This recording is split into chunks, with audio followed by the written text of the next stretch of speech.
I was just thinking about success in general and how some people get big breaks and some people don't. And it doesn't always come down to talent. So, what sets people apart? Because like within my own personal life, I've put a lot of effort in for a long, sustainable period of time. Like literally, I've been accountable every day for the past 5, 6 years. I've always done my video content. I've done so many books. It's like I'm always present. I've not given. I've never given up. It's always like hard work, hard work, hard work.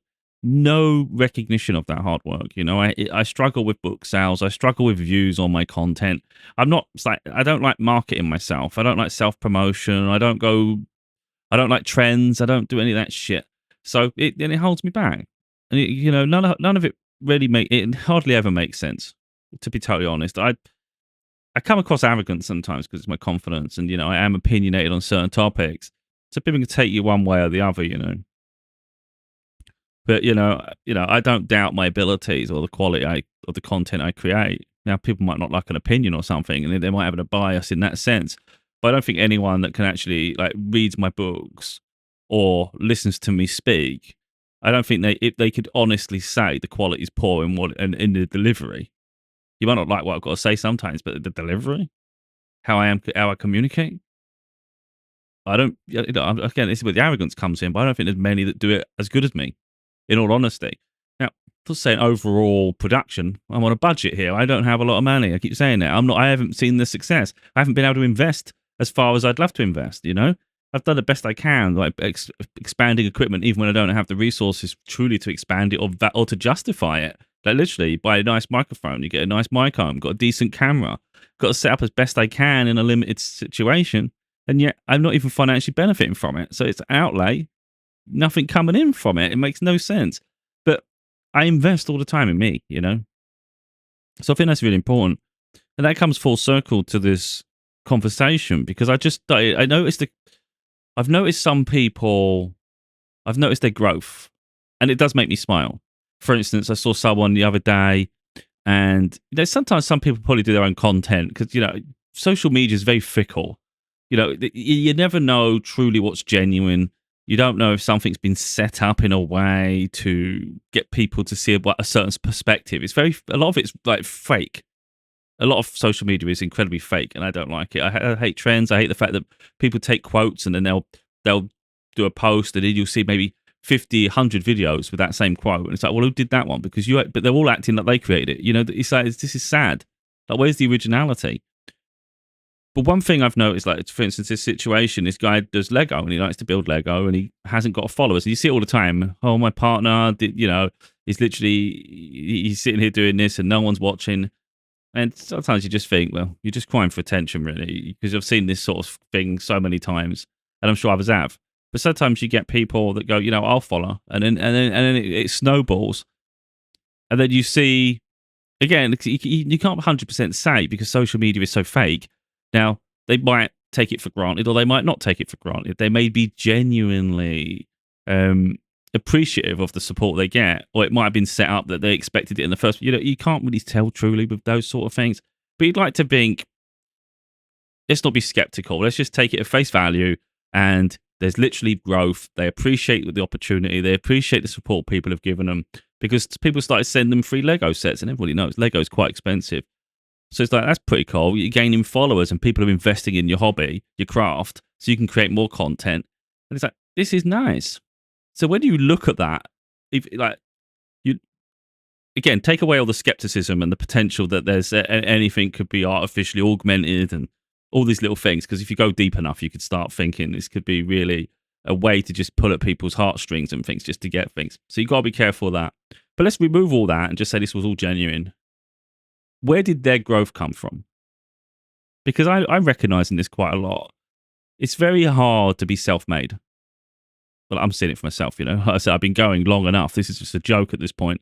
It's just ridiculous. It's going to reach a point where people are going to finally maybe recognize or see something and they'll like it. And I might not, like, I'm shutting down slowly but surely. Like, I've started shutting comments. I had the comments open for years. Now I'm just shutting everything down because I'm getting less interested. I'm getting more deflated. So I'm less passionate in some aspects. And it's just how it happens, you know. I've still got things to say and I've got things to share, and I hope it helps people. But I'm becoming less interactive with people because of circumstances, you know. It's like effectively, it's reaching the point. Like with me personally, I'm not trying to deviate too far, but with me personally, it's reaching the point where I have things that I am passionate about and committed to. So if I've got something to say, I'll say it. If I've got something I want to write about, I'll write about it. But I've given so much of myself for free for so long. And as a consequence, my life has been hard. Like it's been truly hard. And it's like I'm not prepared anymore to give too much of myself for free anymore. So where I was available for interactions with people, I'm no longer available for interactions with people because I feel like I'm doing enough with the content I'm creating. You're not getting all of me. It's enough. Enough's enough. I'm not trying to go too that way, but just explain that side. So then when you look at this situation with some people who they get opportunities and they get the growth, it's because someone was their cheerleader. Someone cheered for them. They got them exposure. And I always think that anyway. I always think someone self-promoting, it rarely gets attention, really. I mean, people just gloss over it. Obviously, it's almost like, you know, anyone can say they're good at something, but it gives it more credibility when someone else says you're good at something. So I think having a cheerleader is really, really beneficial. And I think it can be a game changer. And I thought, and then you start sort of looking around and you see the people who they see growth. And it's because someone promoted them. Even if there was nothing to gain, it's because they literally saw something in them and they wanted to promote it. They wanted to talk about it. And I find that really beautiful, you know. It's like they're doing it just because they really, really want that to be recognized because they truly enjoyed the product or something like that. I don't have cheerleaders. You know, I don't really have that in my life. Now, that on that side of it, you could argue then what I do isn't good enough. And that very well may be the case. It may very well be the case that I am not as good at what I do as I think I am. That could genuinely be something, isn't it? Because, you know, sometimes we do. Sometimes we think we're better at something than we are. I don't particularly think that's the case, but then again, you know, I have a bias towards myself, I guess. And I think, you know, I have to take that into consideration, of course. But I literally just listened to a video I did, which I've made into a podcast. And I listened to it back, and it's about 40 minutes nearly. And I listened to it with my other headphones, my AirPods, because the sound quality is different. You can listen to sound through a speaker of your phone. You can listen to it through your computer. You can listen to it through more bassy headphones. And you can listen to it through earbuds. And I think it's always important to listen to different sound ranges just to get an idea of what the listener would hear. And it did sound a little bit different through the AirPods, but I quite liked it. There was like subtle echo, but it was like because I weren't used to it, I thought, well, I'm not sure if that sounds right. But then I found it really, really calming and therapeutic. Like I was enjoying it. And that's not giving kudos to myself. I just, you know, I listened to the whole thing through and I thought that was very well presented. I really liked that. And that was just one of many, of course. Yeah, I don't have that, the cheerleader for me. And I don't like marketing anyway. So there's no growth. And I think that's what sets people apart. Because I tend to have people in my life who just want to sabotage. And even if it's not an actual going out of their way to ruin something, they sabotage by not supporting. So that's the thing with people, isn't it? People can either, when they can either be ignorant, they can either try to actually sabotage and actually go out of their way to ruin something, which you could always argue bad press is always good press. You know, attention, any attention's good attention. You know what I mean in terms of exposure. So people could go that way, and it might gain attraction that way anyway. Or people might say nice things and get traction. Or people just plainly just pretend it didn't exist and they're just ignoring it. And it could be people closest to you. But for me, that just speaks volumes. You know, if people are not investing, then why are you not investing? Because it's a threat to whatever, you know. Maybe it's something I talk about. Maybe they don't want it exposed, or maybe me being successful would maybe make them insecure and reflect upon their own life, how they're not really pushing themselves, they're not going after their dreams. There's so many reasons as to why people sabotage other people's journeys. But I do recognize that that's the difference. And I also get, well, I don't like pushing my spiritual stuff on things, especially when it's not a spiritual context of this video. but I'm just making the point. I get signs that people watch me. They're aware of what I'm doing. Some people are inspired, but I just naturally just think it's a bit sick that you could watch someone struggling to the extent that I do, because I'm quite open about it and do nothing about it to support. It's almost like there's a more that if you're inspired, why would you just watch someone struggle though? It's like watching a wounded animal. That's how I think. And I look and I don't care who the people are, because I'm thinking, I don't care if you're admired, secretly admiring, if you're doing absolutely nothing about that admiration, because it's not helping me. That doesn't do me any good. Like if you're, if, that's how my mind operates. I just think of it like a wounded animal.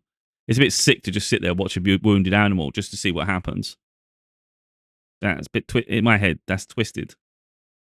Like if there was someone that I think I've done it before on my TikTok channel. If I see someone that I think genuinely has a talent and they deserve exposure, I promote them. Now, I haven't done so much lately because I'm getting sick and tired of I'm not getting growth on my platforms. I'm getting like 10 views, 4 views, 20 views. My views are shit. So at this point, I can't expose anyone. I can't even expose myself. Like literally, I can't get exposure for anyone.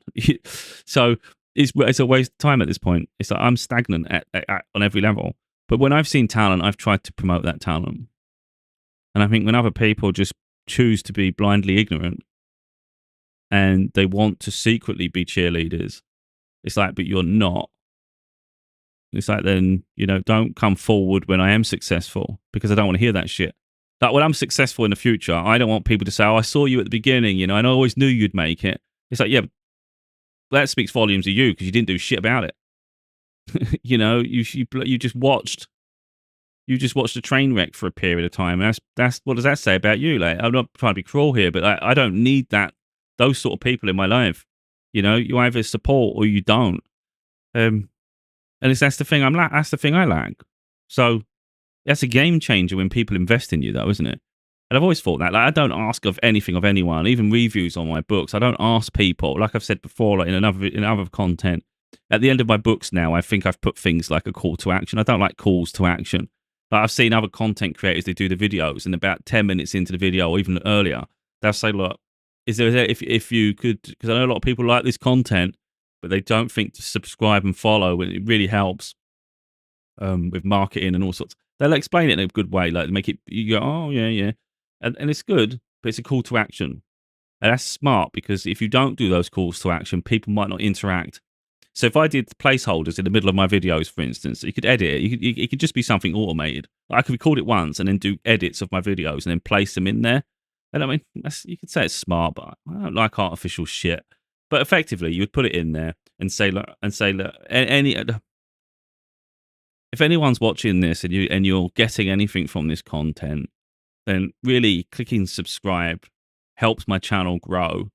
And like for instance, if it's a bit difficult for me because I'm a solo person, but it would help monetize my content, for instance, if I could get to a certain target audience. But also, if you was doing collaborative projects, let's say you was doing like a guest podcast.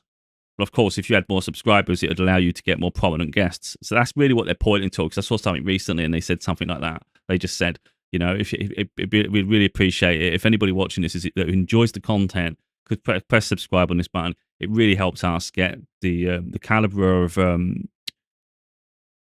guests that the viewers would want. So it benefits us and you. I think that's really smart. I thought that's really cool. These are little things you can do, but again, like I've already said, I don't like promote. I don't like that sort of artificial shit. I'm not built for it. Yeah. Anyway, I'm going to keep it short and sweet. The whole point of this was really just about cheerleaders. I just started to recognize that people who are successful, they usually have at least one person who believes in them enough that they become their cheerleaders. And that's really, really important because it becomes their fans. Not like this weird fascination, though, where it goes a bit wild, but there's someone that just invests. That's really good. Because I saw, I think his name, I don't know people's full names, but I think it's Brian Little of Backstreet Boys. He's lost his voice now. Like he's had a problem with his vocal cords. I think they've tightened the muscles around his vocal cords. And he was brilliant at his vocals. He seems like a nice enough guy as well. Like I used to like Backstreet Boys, and I still like their music now if I hear it. And I've watched them a few times, and I've seen him performing, even though they struggle. And I think that takes a lot of bravery to do that. But there's someone who has a fan account on social media. and you watch the content and you see he always knows that it's like, because they support him so much, he knows who they are. And he actually appreciates the support. Like, for instance, if he's performing and he knows she's going to be there, he looks directly at her and she records it. And it's like, it's really nice, that interaction they're having with someone because they've invested. And I'm saying because that allows him more exposure and we see a different side to him. So I think all these things help. So effectively, it's when you've got a cheerleader or a fan who supports and invests in someone that helps their content thrive. So for me, it's probably harder because I'm single. Like I can't help but think that if I was in a relationship and the person knew what I do and they want to see me do well, then maybe they would create the content. I wouldn't ask them to do it, of course. I don't ask anyone to do anything, but maybe they would. I'm not saying they would or would not, but I think when you're in a relationship, it's beneficial to all parties for everyone to be as successful as possible. But either way, it's like that content would then potentially help. Because you get different angles, I can only record myself to such a degree. I think if I was talking now, doing my video, and then I had like a partner, for instance, and they walked in and they had a camera and they're showing it, and you saw the setup that I have to work with, you'd probably think that's outrageous. Like I'm comfortable when I'm sitting here because once you're here and you've got your screen in front of you, I just sit there and just look at the camera. I'm just talking to myself effectively. But I've been doing it long enough, it's natural to me now. I don't feel awkward or uncomfortable. So it doesn't really affect me. But I think if you saw how cluttered the desk is to a degree, how confined it is, how minimalistic it is to a degree, it's not a professional setup. This is not a professional setup at all. I've literally got a green screen I paid about £35 for because I've had one before. And I thought, you know what, we're going to have to do something because I've got the bed behind me. It looks a mess. And, that does affect the lighting sometimes as well, like where you've got that the backgrounds. By having this green screen behind, a bit of, just use an image as a placeholder instead of the green. That's all that is. And of course, the light then bounces off that and then I think it hits me a little bit better. I'm not sure, really, to be honest. And I've only got the one ring light and a light just above my monitor. It's not like professional standards here. I'm doing the best I can with a limited budget and a very confined space in a bedroom that gets incredibly hot in the summer and it's cramped. And yeah, that's my setup. This is not professional standards here. I'm doing the best I can with what I have. And it'd be interesting, I think, if you, like I said, if someone was a fly on the wall, because I think fly on the walls are great behind the scenes stuff. I like watching things like that if I see it behind the scenes, because sometimes you think, what's their equipment like? What's this? And I think people would probably be a bit shocked, to be totally honest. Like, to keep myself comfortable, I've got literally USB fans, the ones you have on your little desk. I've got 2 of them blowing at me. I've got a freaking fan to my right, a proper standing fan, and one to my left. I'm having just air swarmed around me. Because once this green screen comes up, I kid you not, it becomes a freaking kiln. I'm like cooking.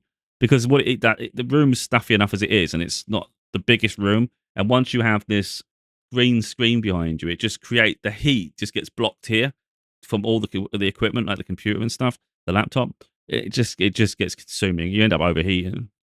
Now, I know that's sidetracked and stuff, giving a little behind the scenes shit there as well. But yeah, I'm just a one-man band.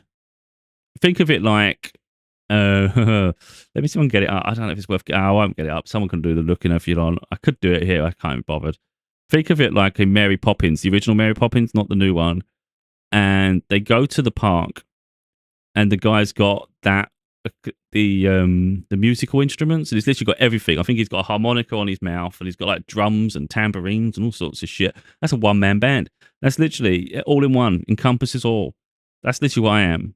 And I can only put so much effort into certain things. I'm focused more on the content. I'm just more focused on content than I am on marketing.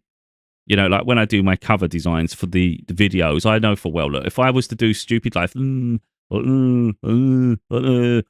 do these stupid faces, and then you put that as the cover to the video, you get loads of views. Because I see it all the time. You click through the video and it's really poor quality. It's like they over exaggerated the cover to make you look. And it's like, that's a good way to get attention, isn't it? But I don't like fake stuff, so I keep it simple. It's the same cover, just a little different, the different titles. But then you know what you're getting, There's no this stupid, exaggerated, always utter shock face, like, I ain't doing none of that nonsense. It's like, I keep it simple. I think simple is better because I think it's more about, for me, it's more about the content and the marketing. I think there's too much of this sensationalizing stuff, and then it's like the quality of the content doesn't match the thumbnail. I'd rather I'd rather the content was superior to the thumbnail. I'd rather the thumbnail was the disappointment. So someone clicks a thumbnail and then they click through and it's the content's far better than what the thumbnail showed. Because I think it's worse when you click through something that was really look like incredible. Like, what's this content? And you look and it's flat, and you're thinking, what the hell? Like, what's the point? Like, that's just stupid. You've just exaggerated your content. It's not even worth watching. And like I say, there's content. I don't like criticizing people, but you're always going to have standards. And there's certain, like I've said before in other videos, there's podcasts where uh, maybe like in the UK, you got famous sports stars or something, and some of them are just crap. Like, I can't handle them. Like, and it's not trying to be rude. It's because they're already famous. They've got the reputation. But in terms of what content they do, I think it's boring. That's my own take on it. They mumble. They hold the microphone all the time. They don't have a mic arm. They're always holding it. So it's always. Do you understand the problem with that? Is the problem with that is a lot of the time they indulge themselves too much because they've got the microphone. They keep pushing it to their mouth and things. They'll waffle nonsense. They literally talk absolute shit because they think everything that comes out of their mouth is gold because they got the microphone. And I'm like, you're going off topic. It doesn't even make sense. This is boring as shit. You just think like we've all got hours to listen to this shit. It's like, not being rude. They mumble a lot. And if you're holding, just understand this, if you're holding a microphone, what's the biggest problem with it? First of all, you're going to get vibrations through the microphone. A lot of people hold it too close to themselves or they're too far. So you either don't hear them properly or you've got constant popping. So if I do this, you're going to get really distorted sounds, I would assume. But I've got software running that helps with it. But overall, it's like with it here, rigid, there's no interference. It's going to be consistent. But if someone holds it, the sound's going to be all over the place, and you can hear that shit. So what happens when you're listening I know when you're watching a podcast, you can be distracted by people. If you're listening to a podcast, what's the most important thing? The audio. So what we're doing here? Are we here to listen to what you're saying, or are we here to just indulge your fantasy? So it feels to me that a lot of these content creators and even these sports personalities, they're more about indulging their whatever their whim is, rather than listening to anything. Because clearly, if you was interested in the sound quality, you would focus on the sound quality. I know that's me picking at shit, but it's like bothers me a lot because I see it all far too often. That was digressing a little bit too far, I think, personally. So we got an off message now, off point. But yeah, anyway, that's just what I noticed. The cheerleaders can change the game, and I think when you don't have one, it's like a slog. It's hard work. But I always believe consistency's king, and you never know when your breakthrough comes, if a breakthrough ever comes. But yeah, it's just like I said. When people watch, though, when they watch someone struggling, I think it's quite cruel. That's what I think personally. So I don't ever want to hear personally someone say, "I always believed in you. I thought, I always knew you could make it," when they did nothing about it. It's like, I don't want to hear that shit. That'll just make me resent you a little bit more. I don't want to resent people, but if I know you've watched me struggle and you've allowed it to happen, that doesn't say much positive about that person. I really don't care if you believed in me or not. If you're not going to invest, it's like, that's just stupid. It doesn't take much to support someone, does it? Again, I'm not trying to encourage it. I'm just saying it doesn't take a lot, does it? Okay, there's 6 books. You don't know where to start. Just pick one. Go by date order if you really don't know, or read the blurbs or whatever you want. It's just like, but you read a book at the bare minimum. Let's say you read a book. If you like it enough or whatever, you can leave a review. That helps, doesn't it? If you leave a review, if you like something enough, maybe you create content based on it. I've done that myself. If I like something, I usually do a content on my TikTok or something, and I'll go, "This is awesome," and it's genuinely me just saying it's awesome because I think it's awesome. Like, I don't care about someone's political views and all that shit. If it's a product, I'm talking about the product, and if it means something to me, I'll talk about it. So if someone genuinely cared that much, if they liked it enough, I'm not saying they would like it enough. I'm saying support would be buying the book, like buying one of the products, isn't it? That's physical support. And then if you like it enough, maybe you talk about it, raise some awareness. That's helpful, isn't it? If you don't like reading, then you've got the videos, you've got the podcasts, you've got audiobooks, there's all sorts of things, of course, and there's ways to help promote that too. And it's like, but I don't know. But what'll happen is, because I can't blame people who have never seen my content. How can I? If someone's never know you exist, what can they do about it? Um, but what I'd say is those that have a morbid fascination in the sense they watch but don't support, and they're curious. Like my commitment to I wouldn't say is infinite. There may come a day when I just stop, and I keep having those moments where it happens, and then I come back and I keep thinking. But a big part of me keeps thinking of stopping. And the reality is, if there's no investment, I don't owe it to people because I get like this sometimes. I think, you know what, I've given. It's not a case of I don't want to do something for free. It's more like I think I've given enough for free. So there might be a point where maybe someone could do with advice on a certain topic, or they'd like me to hear my opinion on this or that, and it's like, but I'm nowhere to be seen because it's not my job to heal the world. Like, I try my best to do it, but I don't think it's my role to always have to. So let's say, like, I got opinions on Trump and all the politics like around the world, and specifically in America a lot of the time because it's absolutely chaotic. And it might be that someone says something and you're thinking, I wonder what he's got to say. Maybe you go on my profile because you know I'm reactive, and then I'm silent on it, and you're thinking, I wonder why I ain't talking on that one, because I'm not always going to talk on everything. So you're not always going to hear my opinion, for instance, even though maybe you're fascinated. But if you didn't show me you really wanted to hear it, why would I continue making content on it? I don't really want to keep going into politics. I just get fed up sometimes, and that's why I talk on things. And like I say, some of the content I create, it can be abrasive, and people might get the wrong opinion of me. But sometimes I have to fight one corner, and it comes at the consequence of another. So sometimes I'm talking about, like, when I talk about gender bias and things, people might then start thinking, oh, you're sexist and male chauvinistic and all these sort of things. It's like, I'm really not. I'm actually really balanced. It's just I'm opinionated on certain areas. And I think people gloss over things, and I think some people try to act like this isn't a problem when it is a problem, And I just shine it in the spotlight, even if people don't want to hear it, or it triggers their sensitivities or something. It's like, I don't care, because you can't go around saying one gender's cruel or one gender's this when both genders are equally responsible, and there's issues on either side. And I'm just pointing that out. I'm not trying to be a controversial person or cause havoc, but when it comes to actually my opinion on either gender, I'm actually quite respectful in my private life. I just set boundaries with people in general. If I don't like someone, I don't like someone. It's not based on your gender, it's who you are. And that's what I'm trying to get a point across. Effectively, it's a personality problem, not a freaking gender problem. So it's an individual basis. But yeah, but again, people might hear some of the things I say, and you might gain an opinion and think, well, he's this and he's that. It's like, no, I'm really not. But if it helps fit a narrative, you play it however you want to play it. But anyway, this was gone completely off topic, so I'm going to stop it now because I don't want to keep talking. It was more about cheerleaders or lack of. So people either thrive. I think it's either you die or thrive by the sword, if you sort of thing. I get it.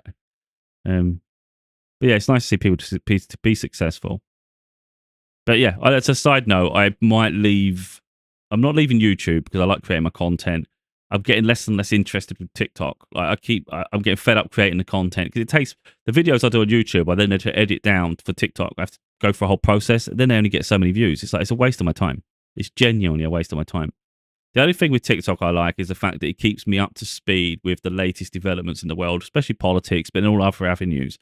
So every time I think I'm getting rid of TikTok, it's like, but then you lose access to live events.